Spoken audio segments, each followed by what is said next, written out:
بسم اللہ الرحمن الرحیم۔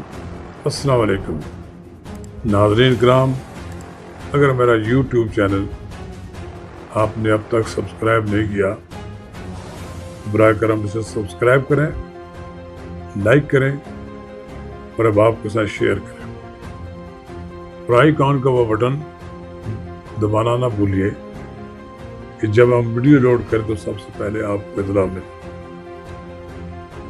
ناظرین کرام، تازہ ترین اطلاع یہ ہے کہ میاں نواز شریف نے پاکستان کی معاشی صورتحال کے بارے میں پی ڈی ایم کے فیصلوں پر مایوسی کا اظہار کیا۔ انہوں نے پی ڈی ایم کا دوبارہ اجلاس طلب کر لیا ہے کہ منگل اور بدھ کو جاری رہے گا۔ یہ نواز شریف صاحب کی طرف سے یہ فیصلہ ایک غیر معمولی اقدام ہے۔ نواز شریف بڑے دنوں سے حکومت کی معاشی ٹیم کو یہ کہہ رہے ہیں کہ وہ ایسے اقدامات کرے جس سے ملک کی معاشی حالت بہتر کی طرف جائے، لیکن دن بدن معاشی حالت خراب ہو رہی ہے۔ ڈالر کی ایسی اڑان ہے کہ رکنے نہیں پا رہی، کم و بیش 250-250 روپے تک ایک ڈالر ہو گیا۔ یہ ایسا لگتا ہے جیسے پاکستان میں کوئی حکومت ہی نہیں، نہ وزیر اعظم کے کان پر جوں ریگ رہی ہے اور نہ ہی نام نہاد وزیر خزانہ۔ مفتیٰ اسماعیل صاحب روز ایک لیکچر دے دیتے ہیں، سوئے ہوئے ہیں۔ ڈالر 236، 240، 246 پتہ نہیں کہاں کا جا رہا ہے۔ آپ کو کوئی فکر نہیں۔ مہنگائی بڑھ رہی ہے، 34-35% سے اوپر چلی گئی۔ مجھے تو اب محسوس ایسا ہوتا ہے کہ جیسے لاوارث لوگوں کے ہاتھ میں حکومت، لاوارث لوگوں کے ہاتھ میں، جن کو کوئی فکر نہیں ہے، لاوارث ہیں، انہوں نے کوئی اپنی فکر ہے نہ کسی اور کی فکر ہے۔ اگر یہی صورتحال رہی، مہنگائی عمران خان کی مقبولیت میں اضافے کا باعث بنے گی۔ یہ الگ بات ہے اگر وہ برسر اقتدار بھی آ جائیں تو مہنگائی کنٹرول کرنا ان کے بس کی بات نہیں ہے۔ وہ بھی اسی طرح اپنا وقت گزار دیں گے، پچھلی حکومت پر ذمہ داری ڈالیں گے۔ ایک بات بڑی کلیئر ہے، آپ کو آئی ایم ایف سے پیسے نہیں مل رہے۔ آئی ایم ایف پاکستان کو جان بوجھ کر تنگ کر رہے ہیں۔ جب سب معاہدے طے پا چکے ہیں اس کے باوجود آئی ایم ایف پیسے بھجوانے میں لیت و لات سے کام لے رہے ہیں۔ یعنی ساری دنیا کو یہ تاثر تو ہے کہ پاکستان میں حکومت سازی اور حکومت چلانے میں اسٹیبلشمنٹ کا بڑا کردار ہے، اور اسٹیبلشمنٹ بھی اس تاثر کو تقویت دیتی ہے۔ یہ خبر ایسے تو نہیں چھپ گئی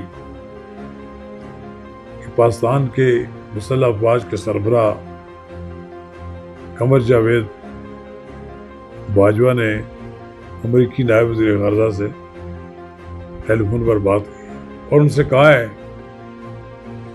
کہ وہ آئی ایم ایف پر دباؤ ڈالیں، امریکہ دباؤ ڈالے تاکہ ہمارے جو قرض منظور ہوا ہے اس کے پیسے جاری کرے۔ اس کی وجہ یہ ہے کہ پاکستان کے پاس دن بدن ڈالر کم ہوتے جا رہے ہیں اور ڈالر مارکیٹ سے غائب ہو رہا ہے۔ مافیا نے اپنے گھروں میں ڈالر اس کا ذخیرہ کر لیا ہے اور لوگ پیسہ کما رہے ہیں۔ کوئی پوچھنے والا ان کو نہیں ہے۔ ان کو الٹا لٹکا دیا جائے تو میرا خیال یہ ہے کہ سارے ڈالر باہر نکل آئیں گے۔ اس لیے میں یہ کہتا ہوں کہ پاکستان کے عوام اسحاق ڈار کی طرف دیکھ رہے ہیں۔ اسحاق ڈار کے بعد ہاتھ میں کوئی اللہ دین کا چراغ نہیں ہے، لیکن حکمت عملی ہے۔ مجھے یاد ہے کہ جب شیخ رشید احمد نے کہا تھا کہ اگر ڈالر 100 روپے تک آ جائے تو میں اسمبلی سے استعفیٰ دے دوں گا۔ تو اسحاق ڈار نے وہ ڈالر کی قیمت 98 روپے تک لے آئے۔ وہ الگ بات ہے کہ شیر رشید نے پھر استعفیٰ دینے سے مکر گئے۔ اب یہ بات سوچنے والی ہے کہ 3-4 سال کے دوران ڈالر دگنی قیمت سے بھی آگے 2.5 گنا قیمت تک چلا گیا ہے۔ ایک دن 1 روپیہ ڈالر کی قیمت بڑھ جائے، اسماعیل صاحب آپ نکلیں باہر، ڈنڈا لیں اور کراچی کے اس مافیا کو سیدھا کریں۔ اگر آپ یہ کرنے میں لات و لال سے کام لے رہے ہیں اور آپ کے بس میں نہیں، اور بڑے آپ لیکچر دے رہے ہیں سارے کہ جی ہم پر ڈالر پر دباؤ پڑ گیا ہے، روپے پر دباؤ پڑ گیا ہے، ڈالر اس لیے اوپر جا رہا ہے، یہ اسی صورت میں ممکن ہے کہ آپ جا کر لوگوں کے گھروں سے ڈالر نکلوائیں، FIA چھاپے مارے۔ مجھے یاد ہے کہ جب ڈالر کی قیمت بڑھ رہی تھی تو اسحاق ڈار نے ڈالرز کا جو کاروبار کرتے ہیں ان کو اسلام آباد اپنے پاس بلا لیا، اور اس کے ساتھ انہوں نے FIA کی ٹیم بھی بلوا لی۔ جب میٹنگ شروع ہوئی، میٹنگ کے دوران پرائیویٹ سیکرٹری نے اسحاق ڈار کو بتایا کہ جی FIA والے بھی آ چکے ہیں۔ تو FIA والے کو ان کو گرفتار نہیں کرنا چاہتے تھے، صرف یہ میسج دیا اسحاق ڈار نے کہ FIA والے بھی تیار بیٹھے ہیں، وہ آئے ہیں، میں ان کو واپس بھیج رہا ہوں، جائیں اور آپ ڈالر کو کنٹرول کریں۔ پھر اس کے بعد کیا ہوا؟ ڈالر نیچے آیا۔ ایسی کوئی بات نہیں ہے کتنا دباؤ ہے ڈالر پر، روپے پر، کہ ڈالر اوپر چڑھتا جا رہا ہے۔ اس کی وجہ یہ ہے کہ کوئی پوچھنے والا نہیں ہے، پاکستان کی کوئی والی وارث تو ہو۔ جناب وزیر اعظم میاں شہباز شریف صاحب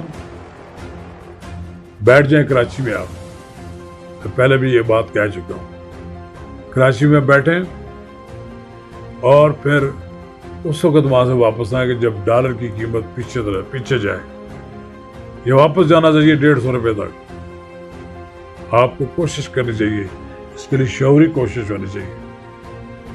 پھر اور بھی بہت سے اقدامات ہیں کہ ڈالر ایک پہلے حکومت مقرر کیا کرتی تھی، ہم نے اسٹیٹ بینک کو اتنا پاورفل بنا دیا ہے کہ وہ مارکیٹ کے تحت ہمیں خود ہی فیصلے کر رہے ہیں۔ یہ سلسلہ بھی بند ہونا چاہیے، اور ہمیں ڈالر کی ایک حد مقرر کرنی چاہیے کہ پاکستان سے کوئی شخص ایک مقررہ تعداد سے زیادہ ڈالر لے کر نہیں جائے گا۔ مارکیٹ پہ FIA والے لوگ بیٹھ جائیں اور روزمرہ جو کاروبار ہوتا ہے اس پہ نگرانی رکھیں، کون شخص کتنے ڈالر لوگ روزانہ لے کر جا رہے ہیں۔ نہیں تو قانون بنائیں، قانون کے تحت پابندی لگا دیں کہ ہمارا ڈالر جو ہے اس کو باہر نہیں جانے دیں گے، تو دیکھیں قیمت نیچے آئے گی۔ اگر ماضی میں جب ہم نے ایٹمی دھماکے کیے تو اس وقت بھی ہم نے اپنے ملک کے زر مبادلہ کے ذخائر کو محفوظ بنانے کے لیے کئی اقدامات کیے۔ اسی طرح وقت آ گیا ہے کہ جناب وزیر اعظم آپ ایسے اقدامات کریں کہ پاکستان سے ڈالر کی فلائٹ بند ہو جائے۔ یہ جو اڑان ہے پاکستان سے باہر جو ڈالر جا رہا ہے، اس کو روکنے کے لیے کچھ کریں، ادارہ کچھ کریں۔ پاکستان کے لوگ دیوالیہ ہو رہے ہیں، ملک تو دیوالیہ ہو ہی رہا تھا، اب لوگوں کی جیبیں بھی خالی ہو رہی ہیں۔ کوئی ایسی چیز نہیں ہے کہ جو پاکستان میں مہنگی نہ ہو رہی ہو۔ ہاں، مہنگائی دنیا کے مختلف ملکوں میں ہے، لیکن اس کا تناسب اگر پاکستان کے ساتھ کیا جائے تو پاکستان کے غریب لوگ اتنی مہنگائی برداشت نہیں کر سکتے۔ میں میاں نواز شریف کو مبارکباد دیتا ہوں کہ ان کی وہ لندن میں بیٹھ کر جاگ رہے ہیں، پاکستان کے مسائل کو دیکھ رہے ہیں بڑے قریب سے، اور ان کی اپنی نیندیں حرام ہوئی ہیں، اس لیے وہ بار بار معاشی ٹیم کو بلاتے ہیں. اب معاشی ٹیم آئے گی, ان کو سر جواب دے گی, ویڈیو لنک پر پوچھیں گے وہ کہ مفتی صاحب آپ کیا کر رہے ہیں. مفتی صاحب سوئے مت, جاگیں, پاکستان کے لوگ تباہ ہوتے جا رہے ہیں, لٹتے جا رہے ہیں, مہنگائی کے ہاتھوں پریشان ہیں. تو خدا را پاکستان کے لوگوں کا کی معاشی حالت کا خیال رکھیں. اگر آپ نہیں کر سکتے تو حکومت چھوڑ دیں, چلے جائیں اور اعلان کر دیں کہ ہم اس کو ہم نے جو ملک کو ڈیفالٹ سے بچایا تھا, اس کے بعد اب ہم مہنگائی کو ہم نہیں قابو پا سکتے. اپنی ناکامی کا اعتراف کر لیں. نہیں کرنا میں تو پھر آئے چیلنج قبول کریں اور پھر کھڑے ہو جائیں. انشاءاللہ تعالی ڈالر کی قیمت بھی نیچے آئے گی, مہنگائی بھی کنٹرول ہوگی, سب کچھ ہوگا.